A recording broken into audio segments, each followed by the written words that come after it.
My name is Paristu Imami, and I'm the host of The Road to Success for Your Highly Sensitive Child.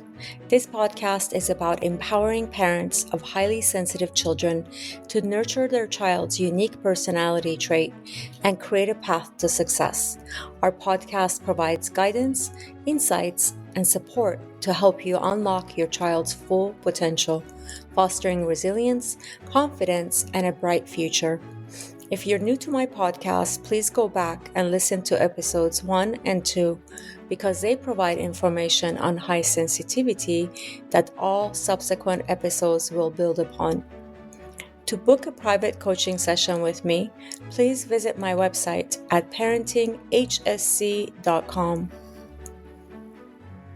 Today's episode is about highly sensitive youth. 9 things you must discover about a job of interest to avoid a regrettable choice with my guest, Mr.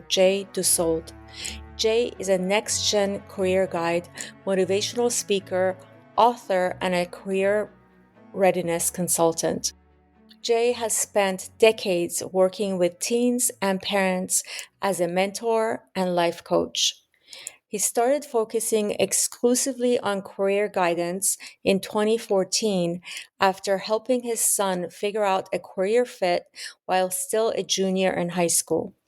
As a next-gen career guide, he helps young people around the world discover how they are wired for work and identify a true job fit so they'll be successful, motivated, and fulfilled in their careers. As a youth motivational speaker, he inspires emerging young adults to think differently about their identity, true success, and reaching their full potential. As an author and career readiness consultant, Jay provides guidance and resources to schools and organizations who want to maximize their career guidance efforts. This is a continuation of the previous episode. I hope you find this helpful. Thanks for listening. The other 2 parts are similar. And the third one is requirements. So, hey, if you want to get into this job, what are the requirements? Is it a trade school? Is it a college degree? Is it actually more beneficial or required that you have a portfolio to actually demonstrate your work? Is it earning credentials, specific credentials, as opposed to a degree, even though a college major might exist for that job? So really understanding the requirements. Are there national exams after you earn these things? Like, what is really required in a comprehensive way? And then similarly is the pathway. So, okay, I know what the requirements are, but what are the ordered sequential steps now? Going from a student to the actual job, what are all the steps laid out for me in order? So those are the last 2, the requirements and then the pathway. That's wonderful. And this is so crucial to know. For example, you talked about, are there any national tests that I need to take? For example, as an attorney, you do have to take Absolutely. a test after you graduate, right? And as a highly sensitive person, highly sensitive people in general, that some might do really well, some might not even go there because they know they're going to freeze. But and there could be anybody in between. But in general, for highly sensitive people, these kind of tests that are timed and somebody's like kind of watching it, and then all of that, they don't do well in those kind of circumstances, even if they're super, super smart. Yep. Which a lot of times highly sensitive people tend to be very gifted intellectually. So it's not that they don't have the brain capacity, they do, but they don't have the nervous system is so finely tuned that they just can't function as well when the test is timed or when the test is being monitored. Even though the person is in the front of the room and they're not really watching you, like they're not watching over you, it still hinders us, our capability of doing the best that we can. So, and sometimes I know some highly sensitive people who went through law school and just couldn't pass the exam just because of this. And they're super smart. And some people didn't even bother taking the test because they're like, no, I already know I'm going to fail it. I'm not even going to bother. Wow. Yeah. So Yeah. these That's are very important things to consider. Yep. Absolutely. Let's see how are we doing with time? Oh, we're doing good with time. Mhm.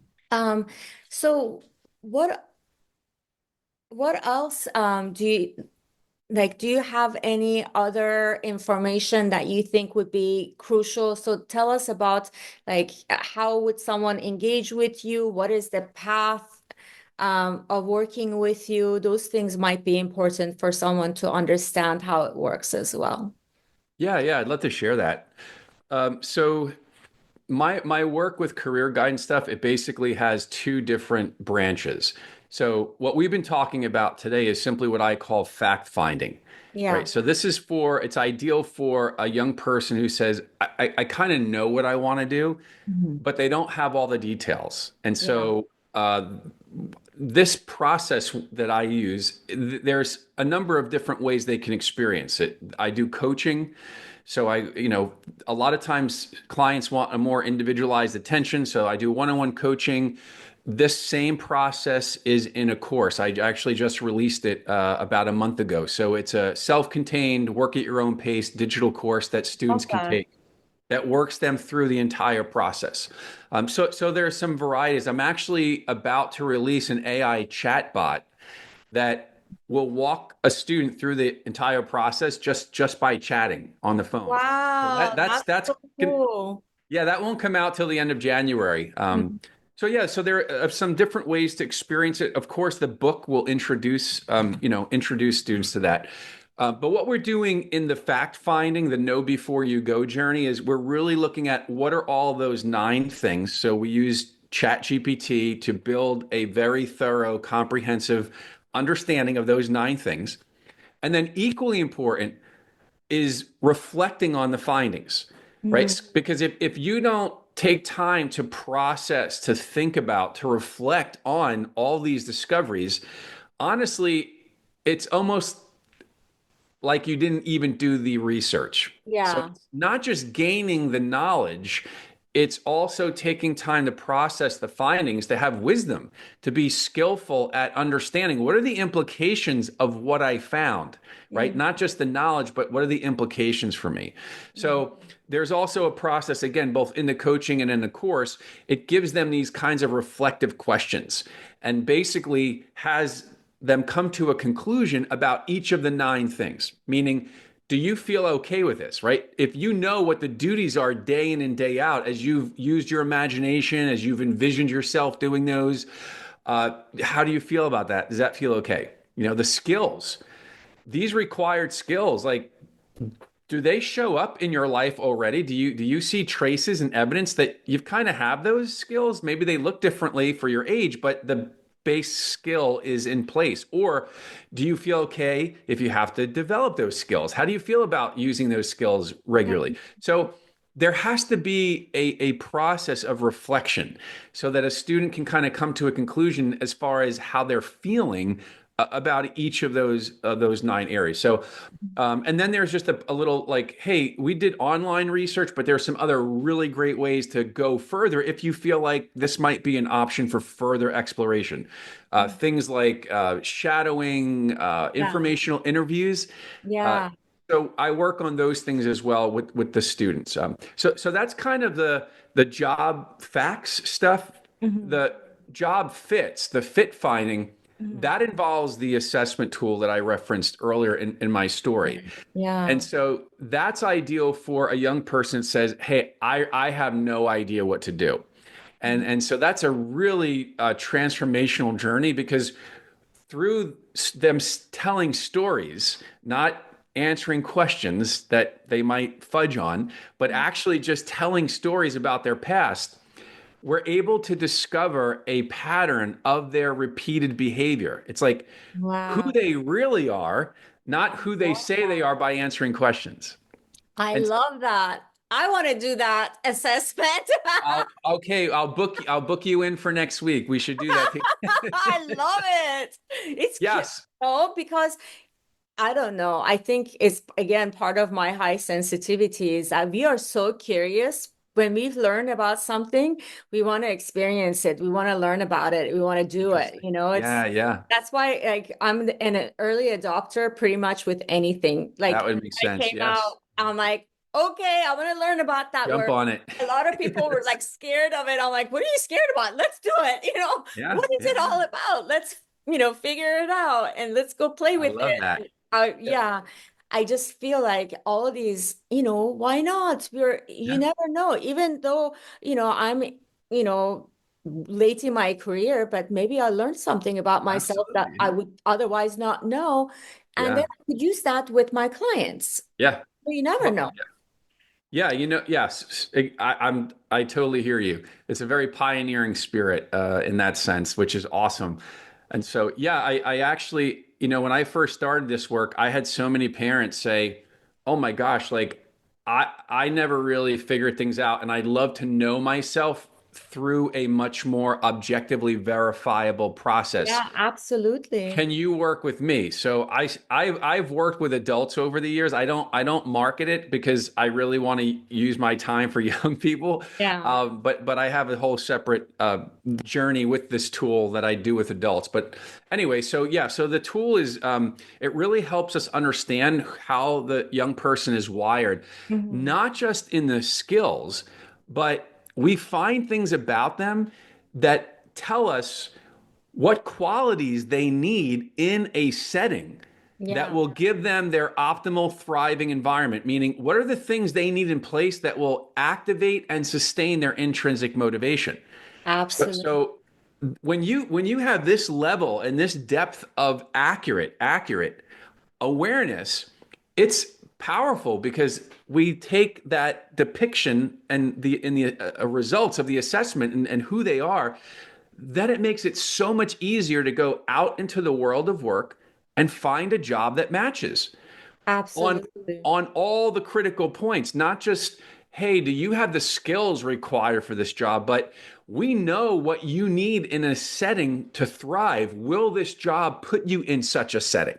Yeah, Okay. So absolutely. we can make these levels of matching that really ensures, hey, this thing will work out if you go for it, because on all the critical areas, we can see that it actually aligns. And so That's it amazing. removes the guessing work because we've seen that it actually matches. Yeah. So And again, this is so crucial for a highly sensitive person because we need, it's not, it's not that we can't, we're very resilient people. It's not that we are fragile and we can't handle it, but we excel so much more if we're in the right environment. interesting. Yeah. Um, Okay. Sure. yeah, it just like you can either put, that's why I always when I talk to my clients, I always tell them, figure out your child's strengths and focus on those strengths. Wow. You want to Yeah. focus on their weakness because if you do, they're going to focus on it instead of focusing on getting better at what they're already inherently good at, I love that. you know? You and I are cut from the same cloth. I say the same. I knew that when we met, last month. I just was like, wow, like I know I can kind of lock in with you on things because we Yeah. we are definitely from the same mindset about Yes. helping young people reach their full potential. And yeah, we live in a culture of remediation. Like our culture, the US is fixated on remediating weaknesses instead of identifying those innate strengths that Yeah. are part of the young person and then really honing in on those, cultivating those, developing those. This is really important. I think for your listening audience, when we think about an aptitude, we usually only think about how well can somebody do that skill, right? That's what I call proficiency. Yes. Okay. But here's the thing. Aptitudes have two measurements. Yes, there is the proficiency cap, meaning how good can somebody get at that skill, Mhm. but the overlooked and often neglected measurement is the pleasure quotient. So you have the proficiency cap and the pleasure quotient, which means this: how motivated are they and how much joy do they derive from using that ability? Mm. Now, some abilities we can move and increase in proficiency. We can Yeah, get better at, but yeah, you can't improve whether or not you're ever going to really like that and enjoy it and be motivated for it. yes, So we're so fixated on getting the level of proficiency up, but if we're getting the proficiency level up a few points with an aptitude that's never going to be enjoyed, yeah, what are we doing? exactly. Why do that? Why focus on that when we can find the things that our kids are really great at Great at. and enjoy doing? Yes. Focus on that. Focus on Yes. that. And what that does for them is increases their confidence level. Do you see how Incredibly, many yes. people they have very low confidence? Yep. How can you get to be successful with a low confidence? You No, can't. yep. You can have Absolutely. the aptitude, you can be the smartest kid on the block, but if you don't have the confidence, you Yep. won't go anywhere. Absolutely. I'm a great example of that. I'm a Mm. great example of that because I had such low confidence in myself that I always hid my talents because I was Wow. like, Right. oh, Yep. I don't want to show that part of me because maybe they don't like that part of me or Mm. whatever. Wow. Wow. And Wow. I hid all that talent. And then now that I'm, living my authentic life, I'm like, man, those talents were so crucial in my job. Had I shown them, I would Wow. have been so much further along Yeah. than I was. I mean, I was very successful in my career, but I could have been even more Right. successful Yeah. had I had a good confidence level, where Wow. I could, instead of hiding myself, I would have let people see me. Um, That's so good. Yeah, and so that's what special. yeah, that's why I love the tool that I use, because a Mhm. lot of times young people, their self-esteem is super damaged, Yeah, and they don't see themselves in certain ways. Like exactly. maybe an adult labeled them a certain way, or maybe they Exactly. interpreted things in a negative way about themselves.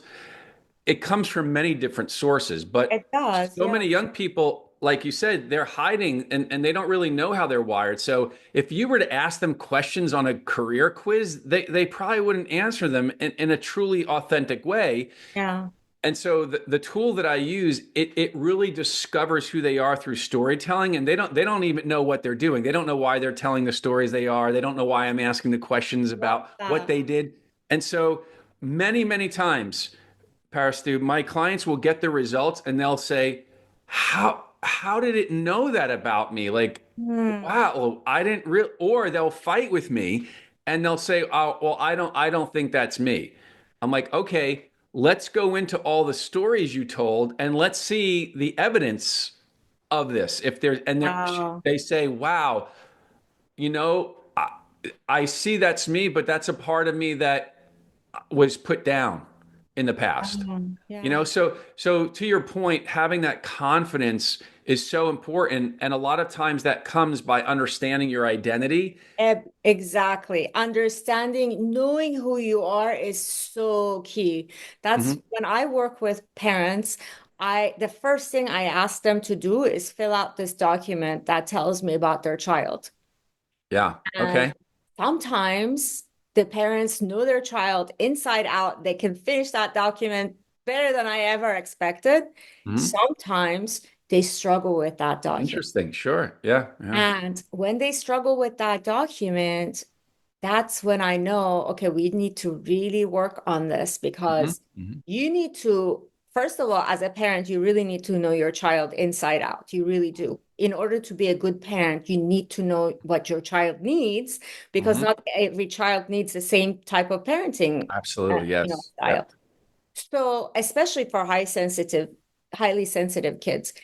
Mm. But more important than how you know your child is whether or not your child knows him or herself, Yes. because that is the core foundation. Basically, it's the foundation. If you think about it as a house, if you Hmm. don't have that foundation, you could have the best appliances, you can have the best, sturdy walls, everything, but everything will collapse because your foundation won't be able to, Hmm.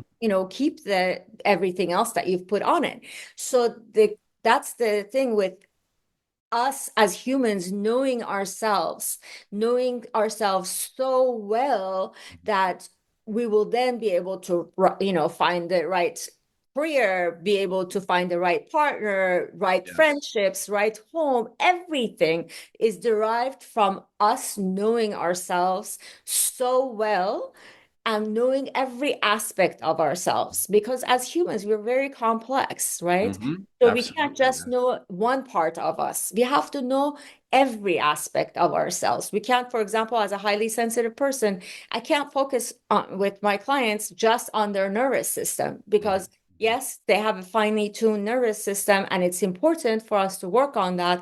However, there are a lot of other things that Mm. can touch your nervous system. So it's not, you can't just work on something in